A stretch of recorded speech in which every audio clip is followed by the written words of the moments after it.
ওই যে ফজু পাগলাতে না, ফজু পাগলা বিএনপির তারেক ধন্যবাদ দিই, কয়েকজন নেতা নমিনি দেয়নি, এবার মরদ আছে তারেক রে। ওই যে দুদু দুদু দুদু কইছিল পেশাব করলে ভাইজা দেবো, এমন পেশাব করেছে উই ভাইজা গেছে। কথা কয় না রে, ওয়াক নমিনি দেয়নি, রুমিন ফারানাক নমিনি দেয়নি, তো উই করছে যা কিছু বস্তার মধ্যে তো মুঠ কয়া দেবো। দেখ উই কয়া দে, তারেক জানে কাক নমিনি দেওয়া লাগবে। এই কথা কন, হ্যাঁ রুল কবির রেজভি কপাল ঘোষ করে থাকে, অকো নমিনি দেয়নি। কথা কন দেখা, ওই পাপিয়াক নমিনি দেয়নি, উই করছে কাপুনের কাপুরলে নামমু। কি সুন্দর আওয়ামী লীগের সরকারের সময় পাপিয়া সাইদির পক্ষে কি বক্তৃতা সংসদ, ওই মানুষই আবার হাসিনা চলে গেছে, উই এক মুহূর্তে কোরআনের ইসলামের বিরুদ্ধে কথা, হে কোরআনত হাত দিলে তুই নমিনি পাবো। কত করে গা, আমরা বাংলাদেশের বিএনপির মধ্যে একটাই পুরুষ মানুষ দেখেছি, তাই হলো খালেদা জিয়া। কোনো আলেমের হাতত হ্যান্ডকাপ লাগায়নি, কোনো গাল পারেনি কাকু। ওই লোকটার জন্য আমরা কয়বার খালি জোটত আসনো, মরদ একটাই, সেটা খালেদা। উনি এক বক্তৃতায় বলেছেন যে মুজাহিদি, কামরুজ্জামান, মীর কাসেম আলী, মতিউর রহমান নিজামী এদেরকে মিথ্যা মামলা দিয়ে ফাঁসি দেওয়া হয়েছে। কি কথা রে, তাহলে তাই দোয়া করবো না? আমরা 27 দিন দোয়া করছি খালেদার জন্য। আল্লাহ তুই শেষ দোয়া করছি, আল্লাহ ওনাকে জীবিত করে দে। কিন্তু আমরা করি দোয়া, আর ওর খেয়ে দলের লোক কত কি জানেন, করছে জিয়া রহমানের জানাজার যত লোক হচ্ছে খালেদা মলি তার চেয়ে বেশি লোক হবে। তখন আমি কোনো আরে বা আমরা করেছি বাঁচার দোয়া, ওই জানাজার চিন্তা করছে রে। কেমন কথা ঠিক কিনা? তো ওই লোকটার জন্য আমার খুব প্রাণ কাঁদে বা, এতই ভালো লোক আছিল বা, আলিম ওলামাকে এতই ভালোবাসে। আল্লাহু আকবার। সাইদি সাহেবের বাজেট অধিবেশনে অনেকক্ষণ বক্তৃতা দিয়েছে, অনেকক্ষণ উনি বসে থেকে শুনেছি। আল্লাহু আকবার। এই জন্যে মন থেকে দোয়া আসে, আল্লাহর পক্ষে যারা কথা কয় তাদের জন্য দিল উজাড় করে আমরা দোয়া করি। আল্লাহু আকবার। ব্যারিস্টার জমিরউদ্দিন কি দামি লোক, স্পিকার ছিলেন। সাইদি কথা, মৌলানা সাহেব দেলোয়ার হোসেন সাইদি আপনার জন্য 21 মিনিট। সাইদি খালি বাম্পার ফাটিয়ে দিচ্ছে। কিন্তু খালি খালি যদি 25 জন এমপি হতো আমাকে, তাহলে সংসদে আইন তুলবার পারলো হয়নি। আর 25 জন এমপিতে আইন তুলে লাভ নেই, সংসদে আইন করা আছে। 25 জন যদি এমপি হওয়ার পর আইন তোলে, ওটা যদি সরকার রিজেক্ট করে, 200 জন এমপি ছাড়া আর কোনো দিন আইন উত্থাপন করতে পারবে না। এই জন্য আমাদের এমপিরা নামাজ কায়েমের কথা কয়নি, খালি এমনি বক্তৃতা করছে। এই জন্যে আজকে একটা বার খালি 151 জন এমপি যদি আল্লাহর আইনের পক্ষে থাকে, খালি স্পিকার কবি যারা যারা সুদ হারামের পক্ষে তারা তারা হ্যাঁ বলুন, যারা যারা বিপক্ষে তারা না বলুন। 151 জন এমপি যদি খালি কয় যে সুদ হারাম হোক আমরা চাই, তখন স্পিকার কবি হ্যাঁ জয়যুক্ত হয়েছে, হ্যাঁ জয়যুক্ত হয়েছে, হ্যাঁ জয়যুক্ত হয়েছে। সুদ হারাম হয়ে দেবে। আর সুদ হারাম না হওয়ার কারণে মাথার টুপি মুখোশধারী মুঠি আছে, একটা ইবাদত কবুল হচ্ছে না। সুদ খালি হবে। আর গরিব মানুষ যারা কিস্তি লিছে, এনাদের কোনো দোষ নাই, দোষ হলো সরকারের। এখন গরিব মানুষ কিস্তি লিছে, জাহিদুল ভাই বিদেশি লোক, ওই করছে ওরা লিছে ওরা মরুক, আমার তো টাকা আছে, আমি তো কিস্তি লিইনি। কিন্তু ওর আবার 20 বিঘা জমি আছে, ওই খাজনা বাকি পড়ছে, ও কত সুদ আগে দাও তারপরে খাজনা দাও। তাহলে উইও বলো আমি বক্তা, আমার বিআই ব্যবসায়ী, করছে আমি ব্যবসা আছে, কারেন্টের বিল তো আমার বাকি পড়েনি। কোনো মানুষ নেই যে বছরে 2-1 মাসের বিল বাকি না পড়ছে। ওটি লেখা আছে বিলম্ব মাসুল সহ, আর মোট বিল 2খান দিয়ে লেখা আছে। এখন 2 মাসের বিল বাকি পড়ছে, আপনার স্ত্রী করছে নইমের বাপ বিল 2 বার বাকি পড়ছে, ফাইন দেওয়া লাগবে নি, সুদ কোটি ফাইন খাটাছে। তাহলে কারেন্টের বিল খাওয়ার বাকি পড়ার কারণে আমরাও সুদ দেন। যাই ব্যবসা করে লাখ লাখ টাকা সিসি লোন করছে, উইও বলো। তাহলে গরিব বলো বক্তা মূলো, ব্যবসায়ী বলো, ভেওয়ালা মূলো। তাহলে আমরা সুদটা হারাম করলে হিন্দুর উপকার, মুসলমানের উপকার, আওয়ামী লীগের উপকার, বিএনপির উপকার, সকলের উপকার। সুদ হারাম করেছেন কে? সরকার ছাড়া কেউ হারাম করে পারবে? সারাদিন বক্তৃতা কি কর্ম, একবার সরকার বেনা কমো সুদ হারাম কর, তাহলে তো কাম হয়ে যাবি। মানুষ মনে করে এরা বোধহয় রাজনীতি করছে, আমাকে ডিবিট করা। তোরাই ক্ষমতার যা, আল্লাহর আইন চালু কর, পিএস দিয়ে পান্তাকা শুয়ে থাকবো, আজরাইল আইলে যখন ডাকবি তখন দুলা ভাই কি করস, কোথায় তোর ধান কবজ করে এখনই লিয়া দা কথা বল না। আমরা তো ক্ষমতার যাবো না, ক্ষমতার যাবি কে? কোরআন। আল্লাহু আকবার। আহারে, কোরআনের আইন যদি একটাবার দেখতাম জীবন শান্তি হয়ে যেত। জোরে করে আল্লাহু আকবার। আমার ভাইরা, আজকের এই কোরআনের তর্জমা হলো, যারা কোরআন শুনবে ওই দিকে যাবে না, তারা অন্ধ হবে কিয়ামতের মাঠত। আল্লাহ বলবে অন্ধগুলো একটা রেটে ফেলে দে। এই আয়াত একবার শুনিছে, একবার পড়িছে উমর ফারুক, নবীর কাল্লা কাটপের দা। জোরে কোন ঠিক কিনা? আবু জেহেল হুকুম দিল এই মক্কাতে, ভাই বাতাস বাইরে আছে রে, আমাকে রিটিয়ে আনো। বাতাস নেই, সে ভাই বাতাস লাগিচ্ছে গাওয়াত। আল্লাহ ফেরেশতা দিয়ে আমাকে রক্ষা করিচ্ছে। আল্লাহু আকবার। চারিদিক মেসাকার হয়েছে বাতাসে। যারা যারা বাইরে আসো এখনো বাঁচতে পারছো, ওইটি আসো। নূহ নবীর কিস্তির যারা উঠেছিল তারা বাঁচিয়েছিল, কথা কর। আর যারা ওঠেনি ওরা মেসাকার। নূহ নবীর বউও বাঁচেনি, বেটাও বাঁচেনি। আজকে এই চারিদিক বাতাস হবে, এই প্যান্ডেলত বাতাস আসবে না। আল্লাহু আকবার। এখন আবু জাহেল করছে মুহাম্মাদের মাথা কাটো, 100 উট দেব পুরস্কার। কেউ সাহস পায় নাই। এমন সময় ওমর ইবনুল খাত্তাব, দুশ্চরিত্রের যুবক, বকাটে যুবক, এত বামপন্থী যুবক, ওমর তরবারি উঁচিয়ে বলল, রে আবু জাহেল, তোমার ওয়াদা যদি ঠিক থাকে আমি নিমিষের ভেতরে মুহাম্মাদের মাথা কেটে তোমার হাতে দিয়ে দেব। তুমি কি সত্য কথা বলছো? কাফের আবু জাহেল বলল, রে ওমর তুমি যাও, আমি ওয়াদা দিচ্ছি 100 উট দিয়ে দেব।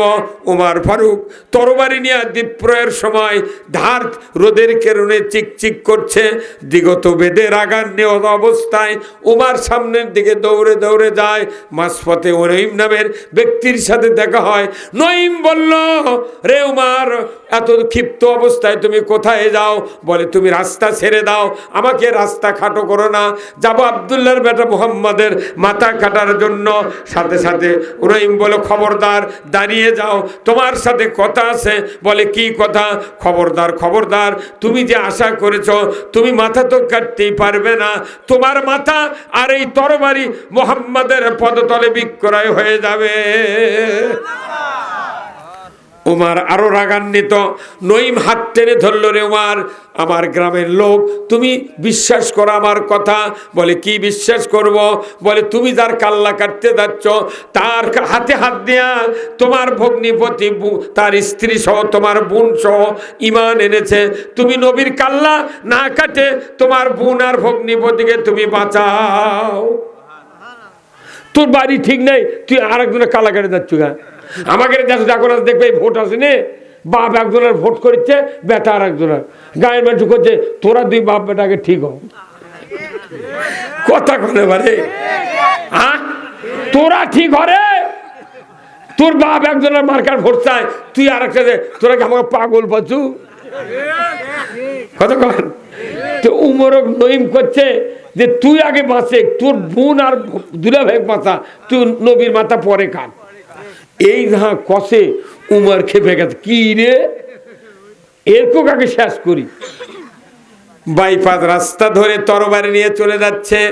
যাইতে যাইতে যাইতে ফাতেমা বোন তার বাড়ির পাশে দাঁড়িয়েছে। ভেতর থেকে আওয়াজ আসতেছে, সূরা তোহার 124 নম্বর আয়াত, অমান আরাদা আন যিকরি ফাইন্না লাহু মাইশাতান দনকা ওয়া নাহশুরুহু ইয়াউমাল কিয়ামাতি আমা। আরবের লোক আরবি শুনলি মানে বুঝছিল, সুবহানাল্লাহ। কিন্তু এখন বাংলাদেশের মূর্খ লোক নাই ভাই, কত এই আরবের লোক মূর্খ মানুষ আরবি বুঝলো হয়নি, বুঝিছে। আমাদের বাংলাদেশের দেখা নেই, পড়া নাই, কেউ যদি ওর বাপক যদি গাইলে উই ঠিক থাকবে?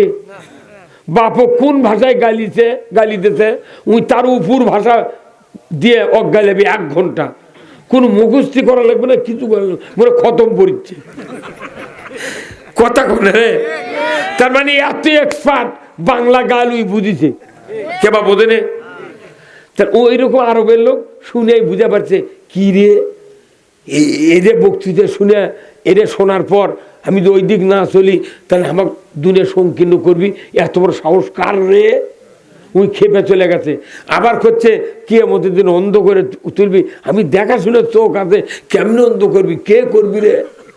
উই খেপে তরবারিলে বাড়ির মধ্যে ঢুকে উল্টো পিঠ দিয়ে সমানে পিঠতে লাগছে, বুনোকো পিঠে দুলাভাইকো পিঠে, পিঠতে পিঠতে পিঠতে একবার ভগ্নিপতির মাথার সাইডে আঘাত লেগেছে, ফিনকি দিয়ে রক্ত দরদর করে বেরিয়ে যাচ্ছে। বোন ফাতেমা ভাইকে জড়িয়ে ধরে বলল, ভাই রে, একই মায়ের পেট থেকে 2 জন আমরা বাড়িয়েছি, তুমি আমার ভাই, আমি তোমার বোন, তুমি আমাকে মেরে মেরে শহীদ করে দাও, আমার স্বামীকে তুমি মেরো না, যদি বিধবা হয়ে যায় তোমার কষ্ট হবে। দেখো না মাথা ফেটে ফিনকি দিয়ে রক্ত বেরিয়ে যাচ্ছে, রে ভাই খবরদার, রক্ত দেখে কি তোমার অন্তরে দয়া হয় না? অবশ্য রক্ত দেখলে মানে দয়া হয় না, ওর তাও দয়া হচ্ছে না। যখন রক্তের দিক দেখে দিছে তখন উমর দেখে আহ করে উঠছে, তখনই আল্লাহ দেখলে এত মহব্বত এসে গেছে, তখনই আল্লাহ এমন একটা ভালোবাসা দিয়েছে, ওই রক্ত দেখে ওর জিউ টিউ গলে গেছে। কইছে বোন ভুল করছি, বোন। কয় কি ভুল করছো? তুই আমার দামানদের মাথা ফাটাতো, তুই কিসের ভুল করছো? আমি ইমান এনেছি, আমার স্বামী ইমান আনছে, তোর কাজ বাজলো? হ্যাঁ, আমি ইমান আনছি, তোর কি বাজলো? আমরা যাচ্ছি ঢাকা মহাসমাবেশে, আর ওরা করছে যা তালিকা করছি। কথা কোনে রে, কথা কোনে, হ্যাঁ কথা কি? হ্যাঁ, দাঁড়িয়ালা মানুষ আমাকে করছে, আমার ছোট ছোট কর্মী করছে যা তোকে তালিকা হচ্ছে, উই আছে আমাকে করছে রুল ভাই আমি যাবো না, কে ওই তো উই করছে তালিকা কর, অগদা আমি তুই অগদা কোকে, তোরও তালিকা হয়ে গেছে। হ্যাঁ কথা কর, ওই কথা তো কথা উই করছে, তাহলে তোরা যা। ওই যে চ্যাংরা বেড়া গুডু খেলে না ভাই, মেয়ে চল বল, আমরা আগে গোল্লা গুডু খেলি দেবো, বুঝছেন তো? গুডু হচ্ছে কি যে পিঠে পিঠি গুডু দেবো, তোর মুন্ডু ছিঁড়া খামো, কত কোনে কেনা কেমন গুডু খেলি রে, যে পিঠে পিঠি গুডু দেবো, তোর মুন্ডু ছিঁড়া খামো। তো এখন পিঠে পিঠি গুডু দেওয়ার সুযোগ আছে, অত ইনিসাব হলে হবে না। একজন মানুষের কারেন্ট জালও দিয়ে ইনিসাব বাঁধিছে, আন্ধারের মধ্যে তার জাল তুলবে লাগিছে সকালবেলা, যে দেখে যে সাপ, এখন ইনি না ধরা না ঘুমা, উই তো অত জো পায়নি, উই তো জাল ওই পাড়ির উপর ফেলে দিয়ে বাড়িতে গেছে, যা কাশি আনবার গেছে, সাপ বুঝে পারছে এই তো আমাকে শেষ করবি, তোমার থেকে দেখে দেখ কাশি হাতত, তোর সাপ করছে আমার আর শেষ। বা সাপ যদি জালত বাজে 4 আঙ্গুল করে কুচি কুচি করে কাটে বার করে, সব টাইনে বার করে জাল পাশ কাটে দেবি। তো তখন ওই ইনি সাপ চিন্তা করতে, আমি তো কামড়াবেরও পারি না, আমাকে দেখে তো ভয়ও করে না, তো কি করি এখন? খুব আল্লাহ বিল্লাহ করে ওই ইনি সাপ তখন করছে আয় আগে আয়, তোর কাছে আসছে, তখন ইনি সাপ একবারে আল্লাহর উপর ভরসা করে ইনকে মাথা ঝাঁকি মারছে, যাহা ঝাঁকি মারছে 4টে পাশের মধ্যে দেখে 12 আনা পার হয়ে গেছে। যখন 12 আনা পার হচ্ছে তখন ওই ইনি সাপ যে ওইটা উইটার জানে না, ওই কোথা থেকে ইনি সাপের এত জোর হয়, ওই তো কাশিলে 5 মুখ গেছে, যখন এনে 5 মুখ গেছে ওই আর একটা ঝাঁকি মেরে দৌড়ে পুরীর মধ্যে নামিছি। আমরা বাংলাদেশের মানুষ মনে করছি সারা জীবন ইনি হয়ে থাকলে হবে না, ইনি হয়ে থাকলে কাইটা কুচি কুচি করবি, এনা মাথা লড়ার লাগবে, কথা কয় রে, কি করার লাগবে? মাথা লড়ার লাগবে। দেখবেন এনা জোর করলে 3-5 পার হয়ে চলে যাবো, উই ভয়ে দৌড় মারবি, উই আবার আস্তে আস্তে আমি 20 নাম্বার পারবো। হ্যাঁ কথা কর, 5 কার উই বুঝিছে মোর ওটি করেছে, কি মরদ রে। হ্যাঁ, এখন উমার ফারুক করছে যে তোর বাড়ি আগে সামলা। এখন যখনই কত রক্ত দেখে ইস, তখন আল্লাহর মধ্যে অন্তরের মধ্যে মহব্বত পয়দা করে দিয়েছে। তখনই উমার বলি বোন রে, রক্ত দেখে আমার মাথা ঠিক নাই রে বোন, ভুল করেছি রে বোন, কি পড়ছিলে তুমি একটু হাতে দাও, আমি একটু চক্ষু দিয়ে দেখি, আমি চক্ষু দিয়ে দেখে পড়ি বুঝি কি তোমরা পড়ছিলে। বোন বলে রে ভাই, একই মায়ের সন্তান তুমি আর আমি, কিন্তু আমার ওই হাতে যে কোরআনের খণ্ডটি আছে, আমি জীবন গেল তোমার হাতে এখন দিতে পারবো না। কেন পারবে না? বলে তুমি না মুশরিক, নাজাসাত, অপবিত্র, তুমি কাফের, তোমার হাতে দেওয়া যাবে না, তুমি গোসল করো, পবিত্র হও, তারপরে দিতে হবে। ওই সময় গোসল করলে মানুষ পবিত্র হতো। বলুন তো গোসলের ফরজ কয়টা? আরে 4টা দেখো, একটা হুন্ডা কিনে দে রে। আচ্ছা আমি টাকা দিচ্ছি, বাজার কোনটি রে? টাকা নাই, এই দেখলে কি টাকা রে, টাকা এর আমার নাম করলি হুন্ডা এমনি দিবি? এটা আমার দাদা ঈদ দিচ্ছ দেখো, হ্যাঁ এখনই দিবি রে। এই 44 বছর বয়সে যদি 4 দিয়ে ওই সারা নদীর পানি ফুরালে আর গোসল হবে না। 70 বছর হলে পীরের জাকির, তা কচি কেবা গোসলে ফরজ কয়টা? কোচে 7টা। আর একজন কোচে বদমাইশ, তুই 7টা তুই কর, তুই জানিস 7টা লরে আরো আছে। বাড়ি পাড়া যা, আমি ওই জাকির এক মিলে কচি বুঝা, তে কোচে আরো আছে। আমি কই তুই কত কয়টা আছে? কোচে 9টা। ওই মনে করছে এটা ধান কাটার কাম বাজিছে, পাগল। গোসলে ফরজ কয়টা? 3। 1 নাম্বার হলো গড় গড়ে কুলি গাইতে ওয়াই যা বালা গাতেল ওলকুম, এই নরম এই গলার যে উঁচা নেই ভাই, এই পর্যন্ত গড় গড় করে কুলি করা লাগবে। এখন আপনি শীতের ভয়ে যদি খালি কেমন তাহলে হবে না, গড় গড় করে কুলি করালি, কথা ঠিক কিনা? নাকের নরম হাড্ডি পর্যন্ত পানি ঢুকার লাগবে, স্যান স্যান করে উঠে আবার লাগ ঝাড়া লাগবে, নখ দিয়ে সাফ করা লাগবে। এটা হচ্ছে 2 নাম্বার ফরজ। 3 নাম্বার ফরজ হলো মাথার থেকে পা পর্যন্ত 3 বার ভালোভাবে ধৌত করা। কিন্তু মানুষের কতগুলো মানুষের বগল আছে, পোস্টার কোটার লাগান। উনি যদি পুকুরত না নেমে টেবলত ডুব দেয় কিংবা ওই যে ঝর্নার ডুব দেয়, তাহলে দেখবেন বগলত উল্টো মুখে পানি উঠবি। ওটা কি বান্ধা থুতো খারি মরদি? ওটা রে কি মরদুই রে, কতক্ষণ। আবার পাশার চিপে মানুষের কিছু কিছু অঙ্গ জায়গা আছে, সেটা পানি অতি সহজে, এই যে পুরো শরীর ভালোভাবে ধৌত করা, এই 3 ফরজ কে করছেন? এই 3 ফরজ আদায় যদি না হয়, ওই টেবলের হ্যান্ডেল 72 বছর মধ্যে ভাঙিয়ে ফেলে দেয়, করত শুকে ফেলে দেয়, যমুনার পানি তো মোট খায় ফেলে দেয়, তা আবার গোসল হবে না। হ্যাঁ কতক্ষণ। এখন আসেন উমর ফারুক করছে গোসল করার জায়গা কোনটি? মন দেখে দে। হাম্মাম খানায় চলে গেছে, গোসল করা হয়েছে, গাও মাথা মুছে করছে বোন দে বোন। বোন করছে এখন দেওয়া যাবে। ওই সময় হাতে হাত দিয়ে যখন ওই খণ্ডটি দিয়েছে, উমর ইবনুল খাত্তাব পড়ছে ওমান আরাদা আন যিকরি ফাইন্না লাহু মাইশাতান দনকা ওয়া নাহশুরুহু ইয়াউমাল কিয়ামাতি আমা। একবার বাড়ির বাইরে শুনলো, আর একবার সচক্ষে পড়লো। অর্থ বোঝার কারণে উমার বলে, বুন্নে আর দেরি করো না, ও ভগ্নিপতি আমি ভুল করেছি দুলা ভাই, আর দেরি করো না, নিয়ে চলো বিশ্ব নবীর দরবারে। ধরে কোন আল্লাহু আকবার। বিশ্ব নবীর দরবারে আল্লাহর নবীর উম্মতেরা তার বোন আর ভগ্নিপতি নিয়ে যাচ্ছে। আল্লাহর নবী বসে আছেন তার বাড়ির সামনে সাহাবাদেরকে নিয়ে। আবু জেহেলের বাড়ির থেকে রসুলের বাড়ির দূরত্ব হলো 64 গজ।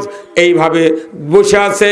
হঠাৎ করে দেখা যায় উমর তরবারি নিয়ে হাতে বোন ভগ্নিপতিকে নিয়ে কাবার মাতাব দিয়া পার হয়ে হাতিম দিয়ে মাকামে ইব্রাহিম দিয়া সাফা মারোয়া দিয়া উঠে যাচ্ছে আবু জেহেলের বাড়ির সীমানায়।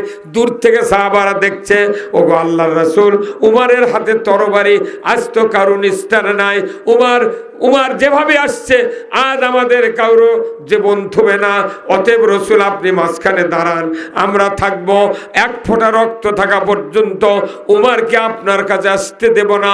সবাই চাঞ্চল্যকর অবস্থা, এত ত্রাস উমারের কিন্তু তারা ত্রাহি ত্রাহি ভাব, কখন উমার আসবে। সবাই একত্রিত হয়ে দাঁড়িয়ে গেল। রসুল বলে, খবরদার, সাবধান হও, দেখি কি খবর আসে। আল্লাহর নবী আরশের দিকে তাকালেন। আল্লাহ বুঝতে পারলেন মুহাম্মদ সাল্লাল্লাহু আলাইহি সাল্লাম আমার থেকে খবর চায়। আল্লাহ বলেন, জিবরাইল, দেরি করো না, লৌহে মাহফুজে চলে যাও, তাড়াতাড়ি করে আমার কথাগুলি রসুলের কাছে নিয়ে যাও। আল্লাহ বলে দিলেন, জিবরাইল